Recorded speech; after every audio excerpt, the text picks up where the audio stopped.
Amigas y amigos, este 2020 ha sido un año, como saben bien, singular, intenso, muy intenso para la labor de la CEPAL. No habíamos podido, en virtud de estas particulares circunstancias, reencontrarnos a través de las pantallas de Horizonte CEPAL. Pero ha sucedido uno de aquellos eventos que marcan la vida institucional de esta Comisión Económica para América Latina y el Caribe. Acaba de concluir el 38º periodo de sesiones de la CEPAL y no queríamos dejar pasar la oportunidad de hacer un balance, de recorrer los hitos más relevantes que ha dejado esta importante reunión. Y qué mejor que hacerlo teniendo la extraordinaria oportunidad de conversar con Alicia Bárcena, secretaria ejecutiva de la CEPAL, que le damos, como siempre, a su casa, la más cordial bienvenida. ¿Qué tal, Alicia? ¿Cómo está? Muchísimas gracias, muy buenos días. Gracias por esta oportunidad, Guido, de reflexionar sobre este 38º periodo de sesiones, ¿cómo no? Alicia, el curso de los últimos días, los días de la semana que ha pasado, se iniciaron de una manera que es tremendamente significativa, una inauguración que nos gustaría que nos ayudara a describir, porque no siempre se puede ponderar en el calor del momento la relevancia de las señales que ahí están expresadas.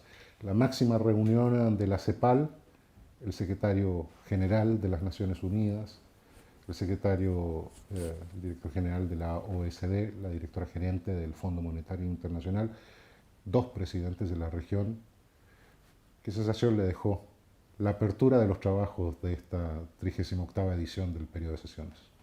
Bueno, en primer lugar habría que afirmar que esta fue la primera vez en toda la historia de la CEPAL en que se realizó este periodo de sesiones de manera virtual. Así es que eso nos puso una gran cantidad de desafíos y por otro lado nos abrió oportunidades y sin duda una de ellas fue el convocar por segunda vez al secretario general Antonio Guterres, quien efectivamente estuvo con nosotros y con un mensaje muy potente, ¿verdad? Un mensaje que realmente nos abre caminos y nos guía hacia dónde y cómo Naciones Unidas puede realmente contribuir y sobre todo porque la organización cumple este año 75 años de existencia y es en ese marco en el que él nos acompañó. También, por supuesto, nos acompañó Miguel Díaz-Canel, presidente de la República de Cuba, a quien yo también aprovecho para expresarle nuestro más profundo agradecimiento porque Cuba presidió la CEPAL por casi 2 años y 5 meses, dada la pandemia, se extendieron los plazos y yo realmente quiero agradecerle al presidente Díaz-Canel, a Rodrigo Malmierca, a Bruno Rodríguez, a todas las autoridades, al pueblo cubano que jugó un papel tan importante, a Ileana, a Débora, en fin, un conjunto de personas en Cuba y su propio pueblo que realmente nos acompañó 2 años. La entrega de la CEPAL a la presidencia de Cuba fue al presidente Carlos Alvarado a Costa Rica, quien también desplegó un esfuerzo enorme hasta llegar a este momento, junto con su ministro de Relaciones Exteriores, Rodolfo Solano, y yo diría que Costa Rica, con todas sus autoridades, su ministra Pilar Garrido, Andrea Mesa, el vicecanciller Guillermet, en fin, y Adriana Murillo, la embajadora acá, en fin, yo diría que contamos entonces con una sesión de gran relevancia que en la inauguración mostró el compromiso del secretario general, del presidente saliente Díaz-Canel, del entrante Carlos Alvarado y desde luego tuvimos además la oportunidad de recibir un mensaje de Cristalina Georgieva del Fondo Monetario Internacional, la directora gerente, y también de Ángel Gurría, director general de la OCDE. Esto yo creo que muestra algo muy importante y eso es lo que yo quiero transmitir. Primero, que cuando la región habla unida, con una voz única, convoca a la comunidad internacional, atrae a la comunidad internacional y esta fue la ocasión en donde estos representantes de la comunidad internacional estuvieron con nosotros escuchando realmente cuál es el momento que vive la región después de una pandemia que le ha pegado con tanta fuerza, sobre todo a América Latina y el Caribe, desde todos puntos de vista. Así es de que la inauguración en sí ya fue una expresión de gran apoyo al trabajo de la CEPAL, pero también de gran importancia para los países de la región esta gran presencia de tan alto nivel. Quería destacar, secretaria ejecutiva, en primer lugar, el tono que pone esta inauguración. Me parece, como lo ha subrayado usted, muy significativo que esta cantidad diversa y tan relevante de actores, y digamos también actrices de primer orden del quehacer internacional, quisieran acompañar a la CEPAL en la inauguración de este 38º periodo de sesiones. Desde ese inicio vamos después a una reunión de cancilleres. Y a propósito de esa reunión de cancilleres, probablemente usted nos podrá empezar a narrar cuáles son los puntos más destacados de esta reunión. Destacábamos la inauguración, le insisto, esa misma jornada se reunieron los cancilleres de la región, pero empieza allí una secuencia de hitos, de puntos altos. Me encantaría pudiese a nuestras audiencias relatarle cuáles usted destaca, cuáles le parecen más significativos. Bueno, lo más destacado, bueno, hay varias cosas muy destacadas. En este periodo de sesiones nosotros tenemos 45 Estados miembros en la CEPAL y en esta sesión participaron 43. Tenemos 14 miembros asociados, en esta sesión participaron 9 de estos miembros asociados. Entonces, y tuvimos una sesión de cancilleres de alto nivel para hablar sobre la recuperación en relación a la pandemia, qué están haciendo los países, cuáles son sus grandes desafíos económicos y sociales. De manera inédita, por los tiempos que atravesamos, se aprobó por aclamación una declaración política firmada por los 33 países de América Latina y el Caribe. Y digo que esto es inédito porque la verdad es que estamos viviendo momentos muy difíciles en la región, y el hecho de que los 33 cancilleres, ministros de Relaciones Exteriores aprobaran esta declaración política que tiene un contenido de mucha profundidad. Por un lado, es una declaración que habla de la recuperación, que esta recuperación debe ser sostenible y sobre todo debe enfocarse a las personas más vulnerables, cómo apoyar justamente a aquellas personas que han sido más afectadas durante la pandemia, y esas son sin duda mujeres, para empezar por ellas, que han sido altamente impactadas, sobre todo porque ha aumentado su trabajo doméstico, sus tareas en el hogar, y por lo tanto protegerlas, ayudarlas, apoyarlas es fundamental. Darles pues los ingresos a las familias pobres, como muchos países lo han hecho, esas respuestas rápidas, eso está incluido en la declaración. Y desde luego, con todos los problemas que tienen nuestros países, por ejemplo, de déficit fiscales, o sea, son países todos que están haciendo esfuerzos, alrededor de 4,1% del PIB en esfuerzo fiscal, pero no va a alcanzar. Entonces, esta declaración lo que hace es llamar justamente a la comunidad internacional para que haya mayor apoyo en términos de financiamiento. Y ojalá financiamiento no concesional. Estamos hablando de que la mayoría de los países de América Latina y el Caribe son clasificados como de renta media, es decir, que dado su PIB per cápita no califican para acceder a ciertos fondos concesionales. Por supuesto, la ayuda oficial al desarrollo ni hablar, y tampoco pueden acceder a tratativas especiales en materia comercial. Entonces, creo que esta fuerte voz que se proyecta desde nuestra región, sobre todo para expresar una solidaridad especial a los pequeños estados insulares del Caribe. Los pequeños estados insulares de nuestra región en el Caribe están altamente endeudados, son muy vulnerables al cambio climático y a los desastres naturales. Por su insularidad han tenido graves problemas en relación a pérdidas enormes por la caída del turismo, la caída de las exportaciones de sus servicios y de sus bienes, en este caso la energía, pero ha disminuido el transporte. Es decir, están realmente en una etapa muy delicada los países caribeños.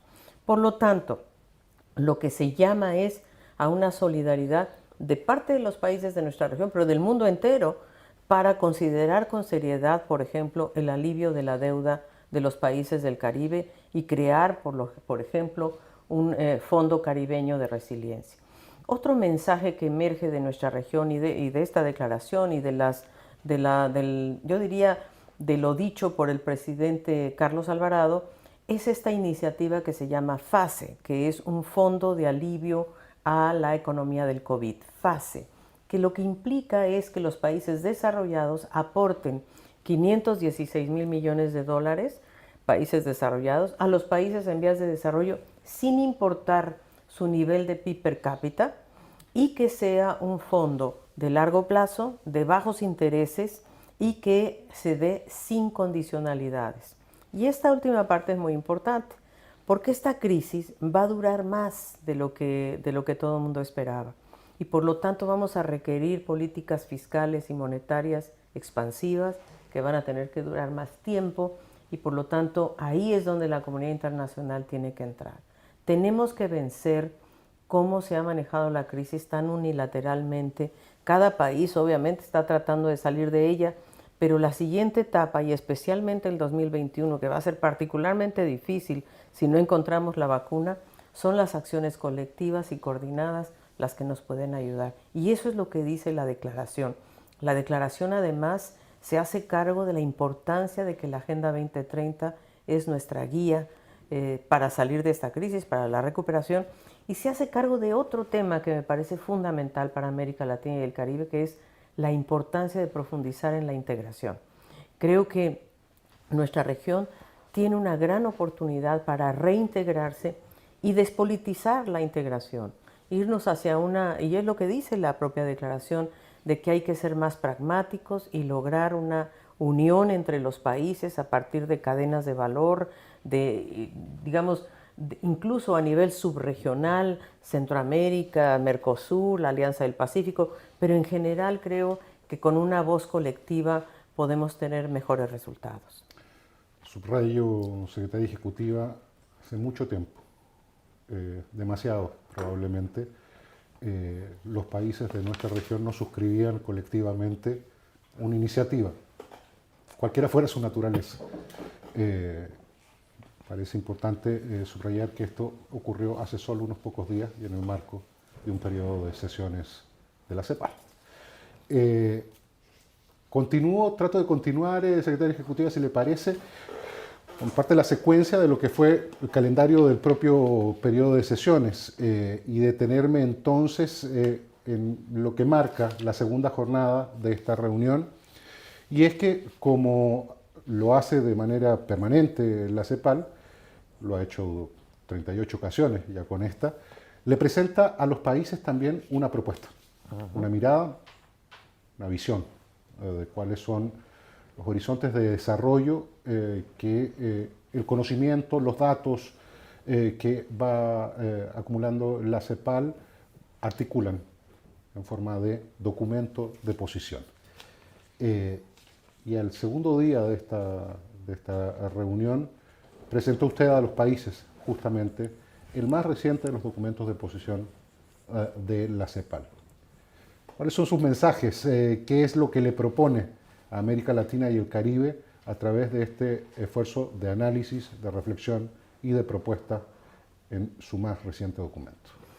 Bueno, en primer lugar, obviamente nos inspiramos ni hablar de esta construcción colectiva de los países. La declaración política se denomina precisamente Declaración Política sobre una recuperación sostenible, inclusiva y resiliente. Entonces, no tan lejos de este concepto, nosotros preparamos este documento que se denomina Construir un nuevo futuro, una recuperación transformadora con igualdad y sostenibilidad. Y lo primero que hay que decir es que lo que estamos afirmando es que el futuro no puede ser, no queremos volver a donde estábamos antes. Es decir, nos tenemos que imaginar un futuro muy diferente, queremos mucho mayor igualdad, yo creo que ese es el gran tema.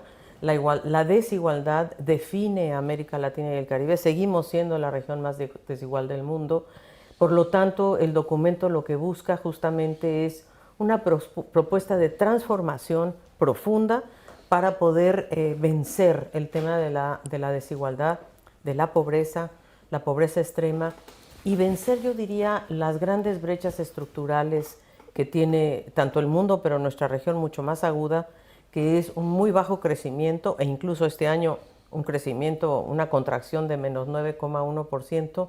¿Cómo vamos a vencer eso?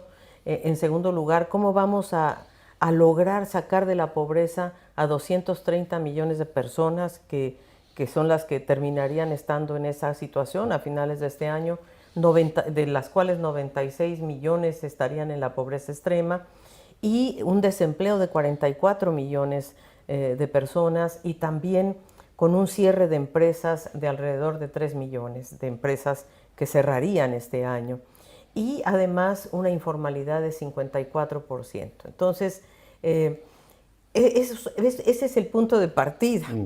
Y una situación de exclusión digital donde 40 millones de hogares no están conectados a Internet. Entonces, en este periodo de sesiones, en la reunión de cancilleres, se analizó qué es lo que los países están haciendo para atender la crisis en la emergencia.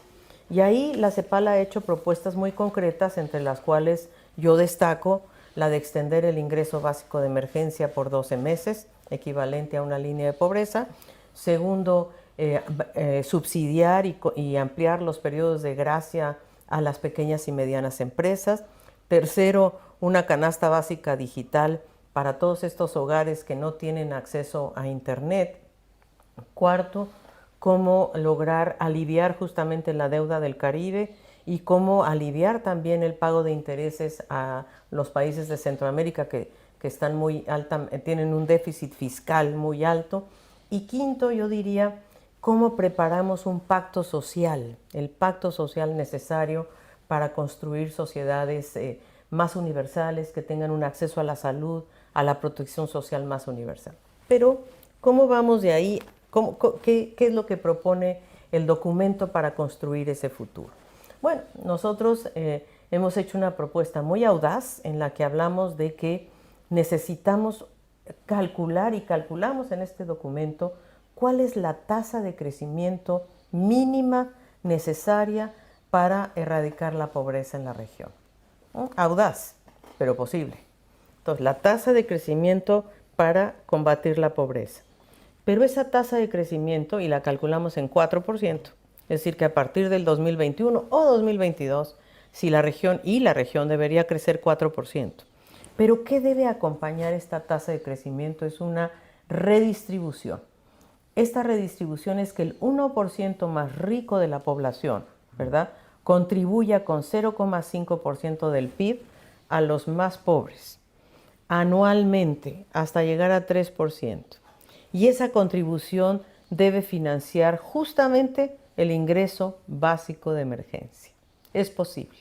Si nosotros logramos darle un ingreso básico de emergencia a esta población más pobre, la sacamos de la pobreza extrema en 2024 y de la pobreza toda en 2030. Entonces, tasa del 4% con una redistribución de 0,5 hasta llegar a 3% acumulativa, y ese 3 llegaríamos en 2024, y ahí mantenerlo de manera tal que la gente va saliendo de la pobreza.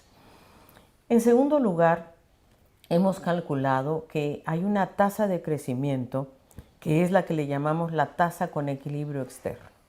Y esa tasa en nuestra región es relativamente baja, porque nosotros, si creciéramos más allá del 1,8%, por ejemplo, entonces tendríamos que crecer, pero cambiar la estructura productiva exportadora, porque hoy día, cuando crecemos más, ese crecimiento se traduce en una compra mayor de importaciones y que nunca alcanzan a las exportaciones.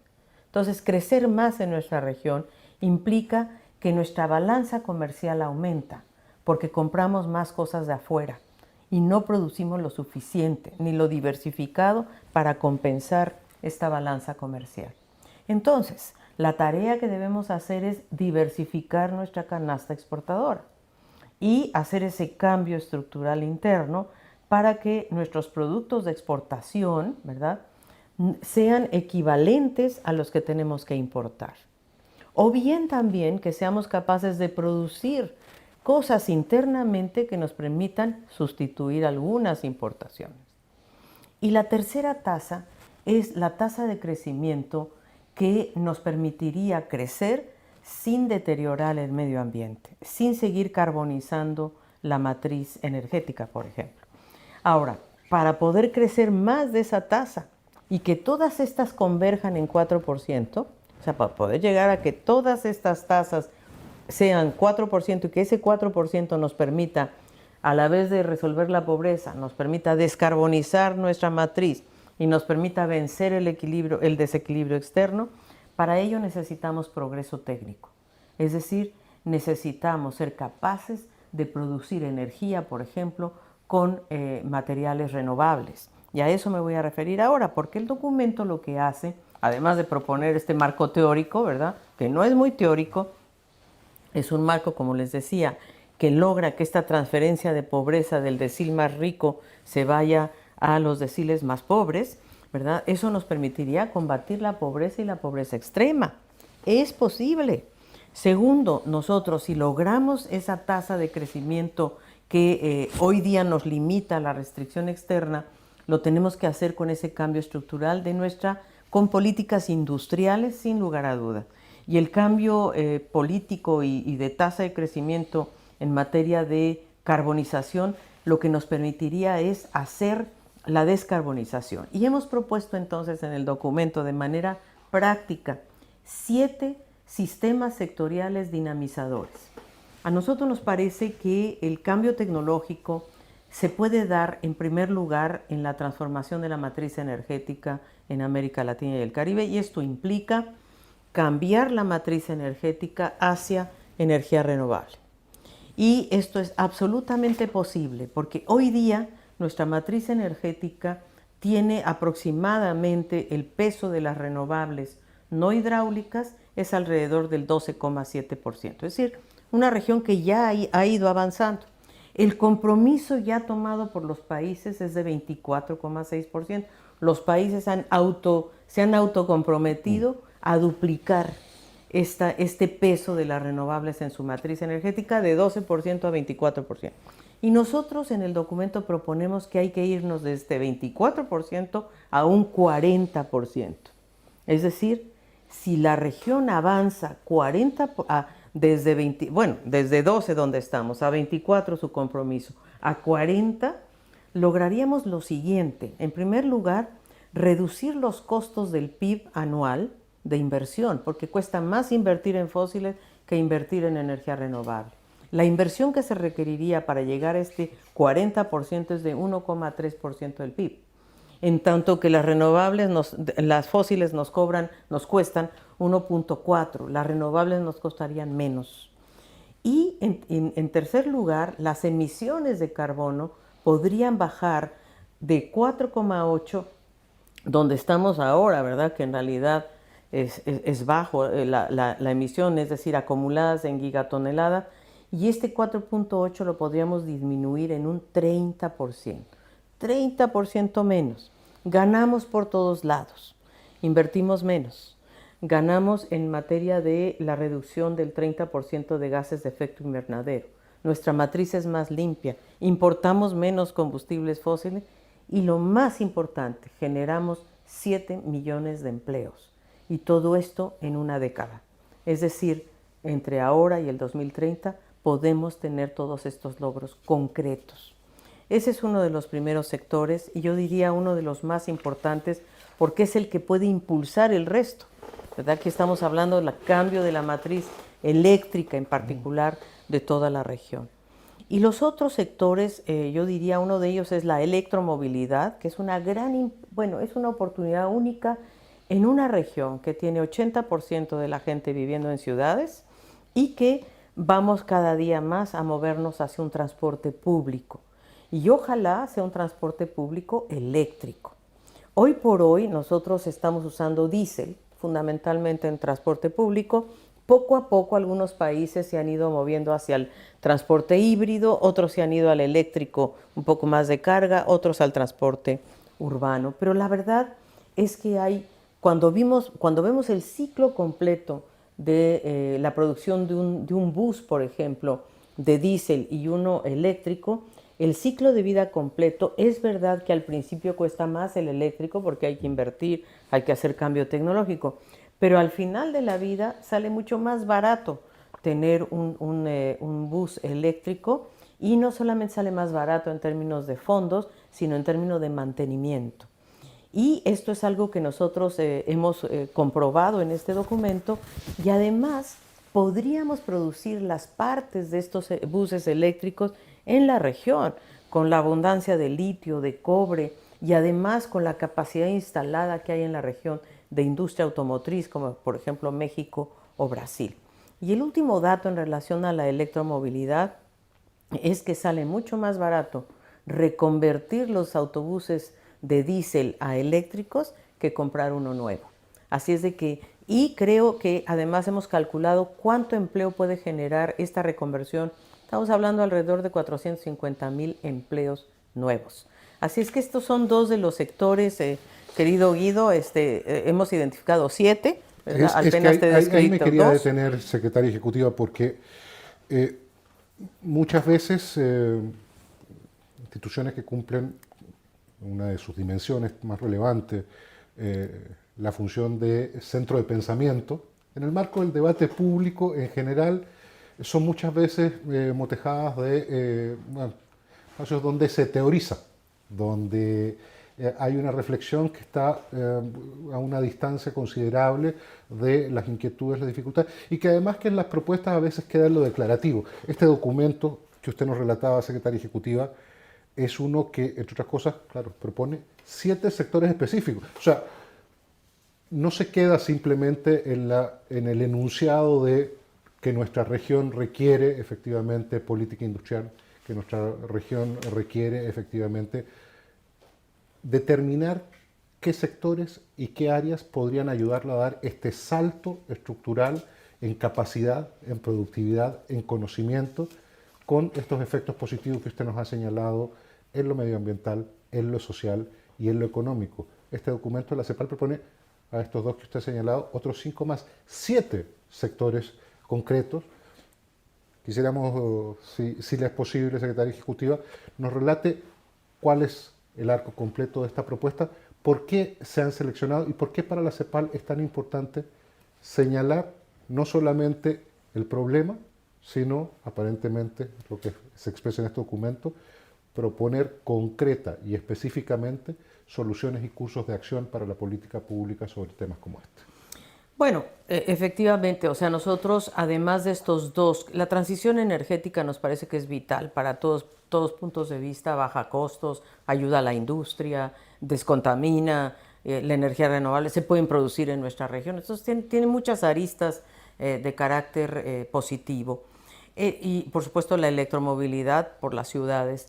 Yo diría que el tercer sector que hemos identificado y que me parece vital para la región es la industria manufacturera de la salud, porque esta pandemia nos mostró que esta es una región muy vulnerable en el sentido de que producimos solamente el 4% de los equipos médicos y de los farmacéuticos necesarios, o producíamos. Ahora ya algunas empresas de la región se han reconvertido, empresas que ahora están produciendo respiradores o mascarillas, en fin, y eso nos mostró que sí tenemos capacidades para podernos mover hacia una industria manufacturera de mayor potencial. O sea, en realidad nosotros somos una región que exporta muy poco en esta dirección, y también hay una subregión que está mucho más integrada en materia de equipos médicos y farmacéuticos, que es Centroamérica, y que también mostró más resiliencia respecto a las demás.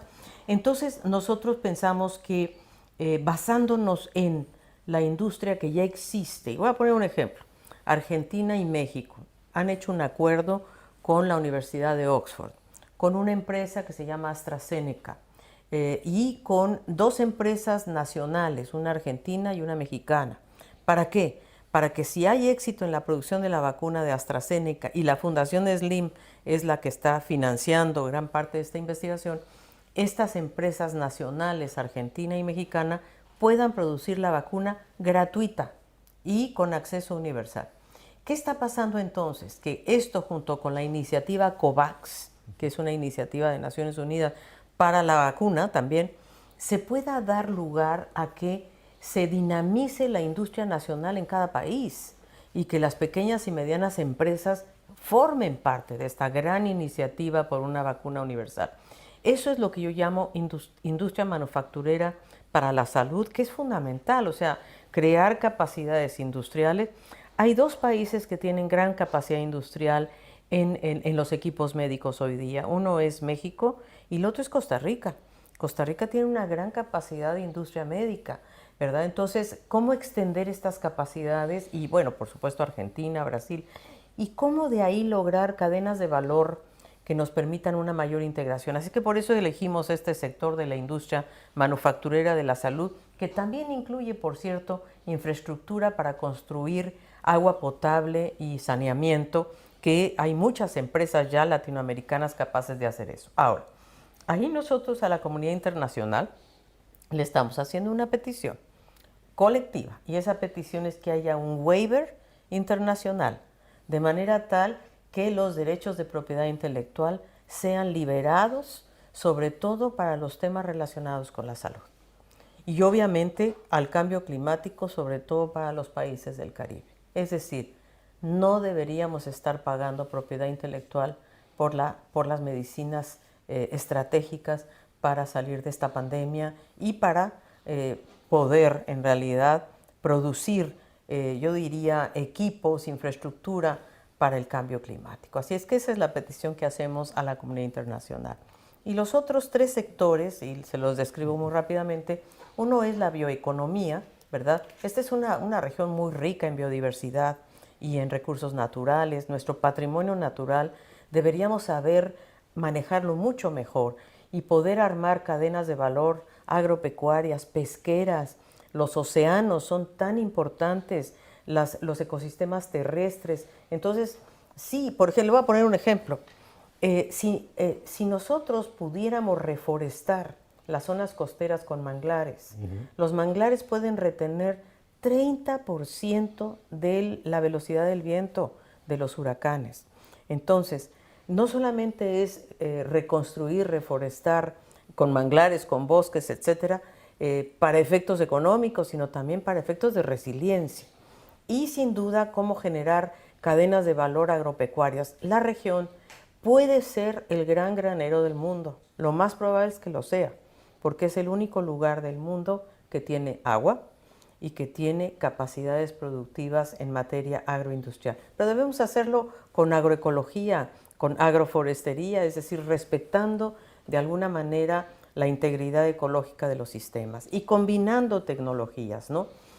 Y la otra sector es la economía circular, que, digamos, tenemos que aumentar la tasa de reciclaje y aumentar el número de materiales. Hoy por hoy ya hemos avanzado en la recirculación, o sí, el reciclaje, digamos, de plásticos, de papel, etcétera. Tenemos que ir un paso más allá para reciclar muchos más materiales y elementos y sobre todo generar empresas, empresas de reciclaje de gran alcance, que esto incluso también decimos podría generar 450,000 empleos estables, ¿verdad? Con una inversión de 0,3% del PIB. 0,3% del PIB, o sea, muy poco. Y el último sector al que le damos muchísima importancia es el turismo sostenible. Nos parece que va a tener que cambiar la forma como se hace el turismo en la región. Y por cierto, una subregión a la que hay que apoyar fuertemente es el Caribe. No va a poder regresar, digamos, a aquellos grandes cruceros, en fin, va a cambiar la modalidad. Siguen siendo lugares hermosos, bellos, dignos de ser visitados. Por lo tanto, hay que apoyar ese turismo, pero que sea un turismo más limpio, más sostenible y también que se generen cadenas de valor para que, por ejemplo, los alimentos que se requieren en el turismo pues, se produzcan en la región y que realmente, por ejemplo, Centroamérica exporte al Caribe y viceversa, es decir, que haya un intercambio intrarregional mucho más potente. Entonces, todas estas propuestas, querido Guido, se trata de combinar estrategias empresariales, industriales, ambientales, con políticas económicas y fiscales. Por eso el documento también se hace cargo de las dificultades fiscales y financieras que hay hoy día y por lo tanto también se ponen de manifiesto estas propuestas, por ejemplo, de que la comunidad internacional le otorgue a la región derechos especiales de giro para apuntalar sus reservas internacionales, o que también se dé este alivio a la deuda, al Caribe, a Centroamérica, que haya una proyección sobre la sostenibilidad de la deuda, que se haga por fin el control de la evasión fiscal, que hoy día es superior al 6,1% del PIB, que se revisen las exenciones tributarias, la renuncia tributaria, que hoy es de 3,7% del PIB. O sea, y que sí, por supuesto, tengamos una fiscalidad más progresiva, en donde efectivamente se revise la fiscalidad y se revisen también los impuestos a lo digital, a lo ambiental, a la salud. Entonces, sí, hacemos una gran cantidad de propuestas, pero volviendo a tu punto inicial de si la CEPAL en realidad lo que hace es pensar o proponer, las dos cosas. Yo diría que nuestra contribución en la última década ha sido poner a la igualdad en el centro y determinar que ha llegado la hora de la igualdad en América Latina y el Caribe. Segundo, que la desigualdad es ineficiente, es decir, que mayor igualdad va a ser mucho mejor para la economía, porque va a haber más educación, más salud, más nutrición, sobre todo para los jóvenes y los niños, y por lo tanto pueden llegar a ser mucho más productivos, y sobre todo la innovación tecnológica también debe de ser un bien básico necesario. Por eso ponemos a lo digital como un bien público al que todos deberían tener derecho. Entonces, la desigualdad es fundamental, la igualdad de las mujeres es fundamental. El 72% de las mujeres hoy trabaja en el sector salud y gana menos que los hombres. Y luego, además, tenemos un gran número de mujeres que están en la economía del cuidado sin remuneración. Entonces, hay que poner a la economía del cuidado como un sector para la recuperación, liberar el tiempo de las mujeres y que ellas puedan entrar al mercado laboral también. En este periodo de sesiones presentamos también por primera vez un documento que visibiliza la problemática de las personas afrodescendientes. Y creo que eso ha sido fundamental. Fue algo que nos solicitó Epsi Campbell, que es vicepresidenta de Costa Rica, y que hicimos un trabajo muy especial sobre este tema de afrodescendientes. Presentamos también un libro sobre la tragedia ambiental en América Latina y el Caribe, que nos hicieron 21, yo diría, grandes pensadores sobre el tema ambiental y practitioners, no solo pensadores, y creo que elevamos pues a la atención de todo el mundo que hoy por hoy, para salir adelante, necesitamos proteger el medio ambiente, necesitamos crecer y necesitamos igualar. Adultos mayores o sociedad civil contaron también con un espacio en el marco de este periodo de sesiones, singular los foros que junto al periodo de sesiones trataron de dar una mirada holística, más completa a aquellos actores y problemáticas que están en el centro de esta apuesta contra la desigualdad que ha encabezado CEPAL durante este tiempo. Por supuesto, tuvimos dos participaciones muy relevantes de la sociedad civil, ISALC, que es una iniciativa de la sociedad civil de América Latina y el Caribe, encabezada por Cecilia López, Claudia López, por Marco Antonio, que hicieron una presentación aquí de un trabajo que ya venían desarrollando, inclusive donde nosotros también participamos, y que está muy en línea con lo que está planteando la CEPAL, y por eso fue tan importante que ellos estuvieran aquí y que alzaran su voz fuerte, ¿verdad?, para que realmente se cambie el modelo de desarrollo, que creo que fue su mensaje central, y también con igualdad y sostenibilidad. Y el segundo grupo, que fue representado por Mabel Bianco, es este grupo de la sociedad civil que se ha organizado en torno al Foro de los Países de América Latina y el Caribe, y que es una mesa de diálogo muy importante, que nos han invitado a que evitemos hacer dos monólogos y que realmente haya un diálogo, y esa frase nos la llevan siempre, y que no quieren nada sobre nosotros y nosotros, y creo que es una postura muy fuerte. Ellos siempre estarán presentes en sus diferentes representatividades en el Foro de los Países de América Latina y el Caribe. Y ahí también, aparte de los adultos mayores, que se tuvo una sesión muy importante sobre los derechos de los adultos mayores, que es algo que la CEPAL sigue trabajando muy fuertemente en garantizar los derechos de los adultos mayores y en pensiones dignas, ¿verdad? Porque la verdad es que muchos adultos mayores no tienen acceso a pensiones dignas ni a una salud universal. Así es que eso también es uno de nuestros motores. Y no quiero dejar de mencionar el Acuerdo de Escazú, que es este acuerdo que convoca a todos los países, donde ya tenemos 24 países que han firmado, 9 ratificaciones, y que es un acuerdo que motiva o que más bien está sustentado en el acceso a la información, a la justicia y a la participación ciudadana en materia ambiental. Es un acuerdo muy importante, es un acuerdo que permite que se tomen las decisiones de manera informada y por lo tanto tengan viabilidad esos proyectos, esas acciones que pudieran tener algún impacto ambiental sobre comunidades. Y creo que es fundamental, para mí, desde mi punto de vista, es un acuerdo preventivo de gran democracia ambiental que efectivamente esperemos que muy pronto entre en vigor. Se requieren 2 países más que ratifiquen para que este acuerdo entre en vigor.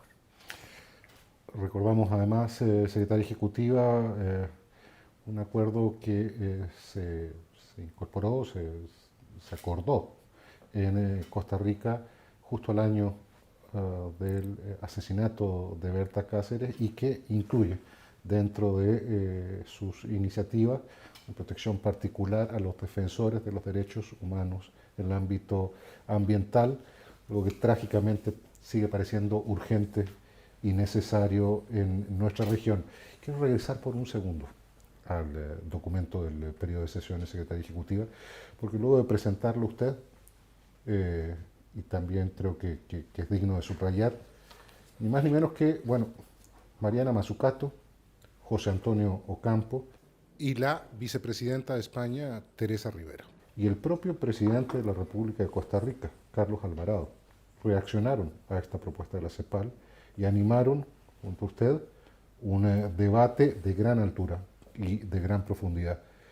¿Qué mensajes principales, qué elementos de aquel rico intercambio que tuvieron rescata usted a propósito de las reacciones de mentes tan brillantes y de responsables políticos de la envergadura del propio presidente de Costa Rica extrajeron del diálogo que mantuvieron con las ideas que había en el documento de la CEPAL? Bueno, sin lugar a dudas, el tener en primer lugar al presidente Carlos Alvarado como comentarista al documento fue extraordinario, inédito. Nunca habíamos tenido un presidente de un país comentando un documento de esta naturaleza. Y lo más importante es que el presidente recogió en realidad estos 7 sistemas sectoriales y los fue interpretando desde la realidad costarricense, y eso nos pareció muy importante. Además, Costa Rica es uno de los países que va muy avanzado ya en la transición energética. Es uno de los pocos países que ya está muy por encima del uso de energía renovable, pero aún así él recoge el guante y dice hemos de ir más allá.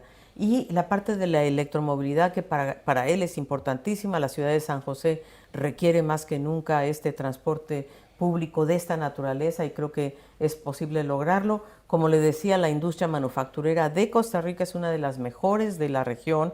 Ellos han logrado establecer en sus zonas francas industrias muy potentes de fabricación de equipos médicos, por ejemplo, y creo que eso también es otro ejemplo. Y definitivamente la bioeconomía. Es el único país de la región que tiene un plan nacional de bioeconomía, y entonces eso es un gran paso. Pero muy interesante ver cómo un presidente tiene esa visión y su comentario tan práctico. Obviamente él está enfrentando Costa Rica posiblemente uno de los periodos más difíciles en materia de déficit fiscal, y por lo tanto cuando el presidente mismo hace alusión a FASE, a este fondo para aliviar el COVID, la economía del COVID, pues se refiere justamente a la urgencia de contar con fondos concesionales para hacer esta transición, pues posiblemente algunos de estos 7 sectores u otros, ¿verdad?, que ellos pudieran considerar también muy relevantes. El caso de Mariana Mazzucato es muy notable porque Mariana Mazzucato es una de las personas que más ha ido pensando, por ejemplo, en el valor de todo. Ella habla incluso de que el Estado no debería estar solamente para resolver las fallas del mercado, que se requiere un Estado mucho más potente y más prometedor y más, yo diría, buscador de oportunidades, ¿no? Y de cómo involucrar empresas, sean públicas o privadas, en un...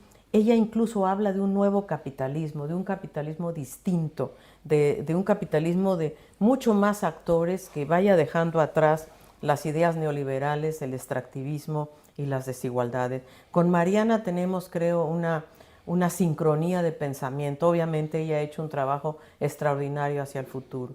Tener a la vicepresidenta de España, a Teresa Rivera, que además es una de las vicepresidentas más activas. Ella jugó un papel central en la COP anterior de cambio climático, la que no se pudo celebrar en Chile y entonces se hizo en España. Teresa Rivera es una de las personas más innovadoras en España, que está llevando adelante propuestas muy concretas para llevar adelante los temas de cambio climático, de adaptación y muy en línea con la Agenda 2030. Así es de que ella también puso ejemplos clarísimos de cómo Europa y con todo su Green Deal, ¿verdad?, puede ser también un gran socio para América Latina y el Caribe.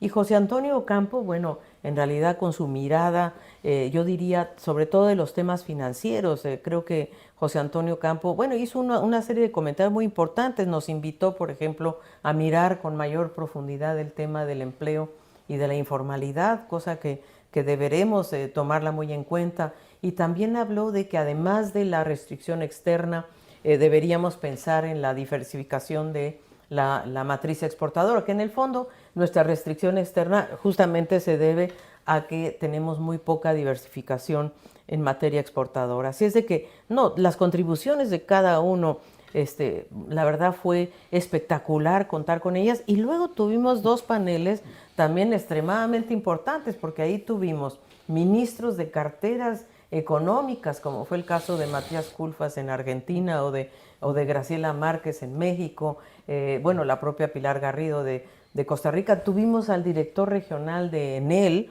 una de las empresas más importantes de energía renovable, Marisol Argueta, que es la encargada del fondo del Foro Económico Mundial en América Latina y el Caribe, que hizo una propuesta sumamente innovadora.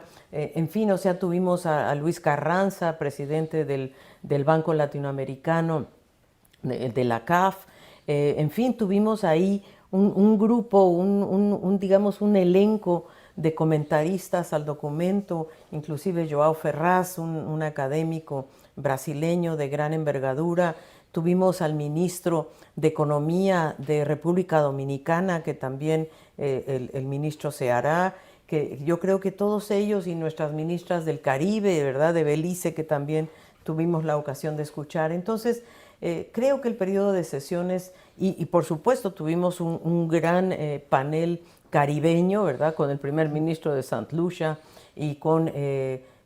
también con uno de los estados asociados más importantes, que es Islas Británicas, Islas Vírgenes Británicas, y bueno, Hilary Beckles, que es uno de los más grandes,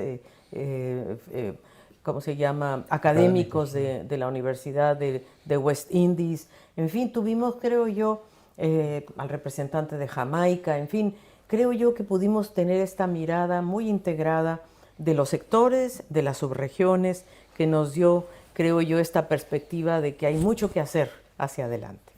Secretaria Ejecutiva, para ir concluyendo esta conversación, de tal manera de no seguir abusando de su tiempo y una agenda que sabemos es siempre intensa, CEPAL, además, en el marco de estas reuniones, da cuenta a sus países miembros, sus miembros asociados, de lo que ha sido su labor durante los 2 años anteriores, y les presenta además una propuesta de trabajo concreto para los 2 años siguientes. ¿Con qué mandato sale CEPAL de este 38º periodo de sesiones? ¿Cuáles son los rumbos, los nortes que los países han determinado para el camino de la organización en este par de años por venir? Bueno, muchas gracias por la pregunta. En realidad nosotros rendimos cuentas de los 13 subprogramas de trabajo que tiene la CEPAL, de los 7, casi 9 órganos subsidiarios que estamos sirviendo como Secretaría Técnica de todos ellos, y nos vamos con varias cosas. Por un lado, obviamente la organización está enfrentando un momento bien difícil, con una problemática de liquidez importante, lo cual no nos ha permitido tener más presupuesto, pero sí más responsabilidades, más mandatos, o sea, tenemos que hacer más con menos, eso está clarísimo. Yo debería agradecer aquí en particular también, porque además del presupuesto regular de la organización, tenemos también proyectos de cooperación muy importantes, y yo aquí sí quiero destacar la gran contribución que tenemos de Alemania, de España, de Francia, de Noruega, de Corea, de Suiza. O sea, hay un grupo de donantes que han sido siempre, que nos han acompañado siempre, la Unión Europea, la Comisión Europea, y con esos recursos, los regulares más los extrapresupuestarios, creo que podemos llevar adelante, primero que nada, llevar adelante esta propia agenda, o sea, cómo la vamos poniendo en práctica en algunos países, ¿verdad? Hemos visto la posibilidad de que podamos ir probando cómo esta agenda se puede llevar adelante en Chile, en México, en Argentina, en Costa Rica, en el Caribe. Y con ello yo creo podemos también hacer otra cosa muy importante que nos han mandatado nuestros países miembros, que es llevar adelante la reforma de desarrollo que ha propuesto el secretario general Antonio Guterres y su vicesecretaria general Amina Mohamed, que por cierto nos acompañó también en la clausura. Nos acompañó también la representante permanente de Guyana en Nueva York, Caroline Rodríguez, que representa además al grupo de los 77 más China.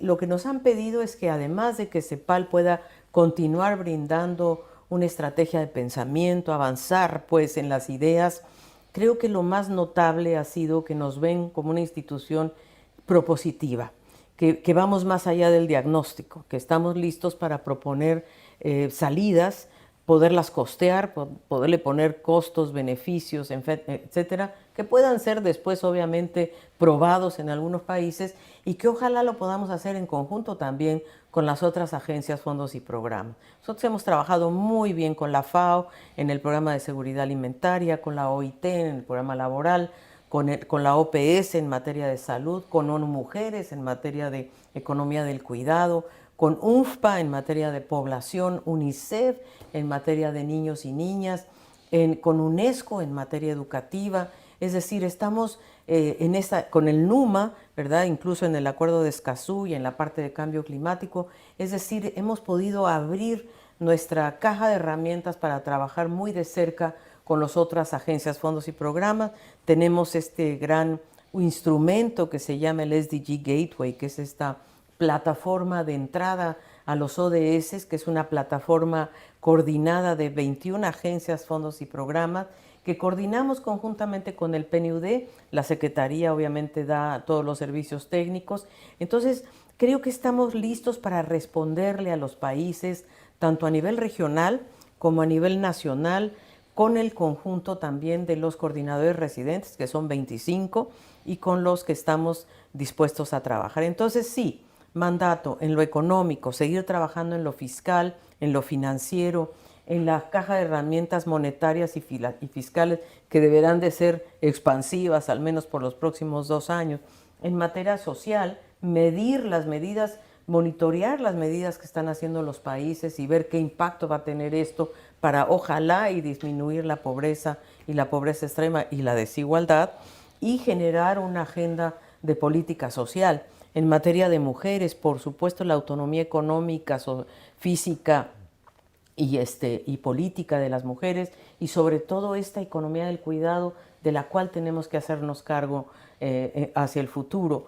En la agenda de planificación, cómo incorporar en la agenda de planificación todas estas estrategias para que los países sean más resilientes. El Caribe, sin lugar a duda, seguir avanzando en el alivio de la deuda, en los desastres, medir los desastres naturales, en que sean más resilientes los países caribeños.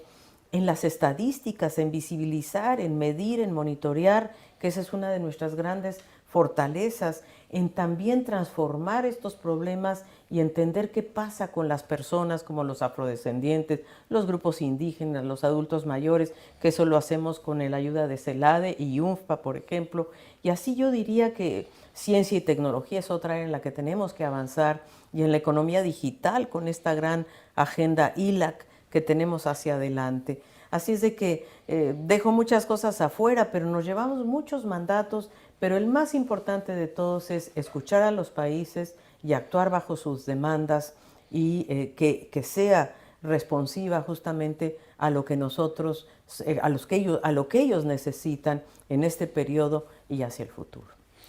Secretaria Ejecutiva, quiero agradecerle muchísimo el tiempo que ha brindado a las audiencias de la CEPAL, que a través de sus plataformas y redes sociales abren esta ventana de mayor conocimiento a los detalles, a los mensajes principales de lo que ha ocurrido, en lo que para nosotros, para los cepalinos, es sin duda el evento más importante del bienio, el periodo de sesiones.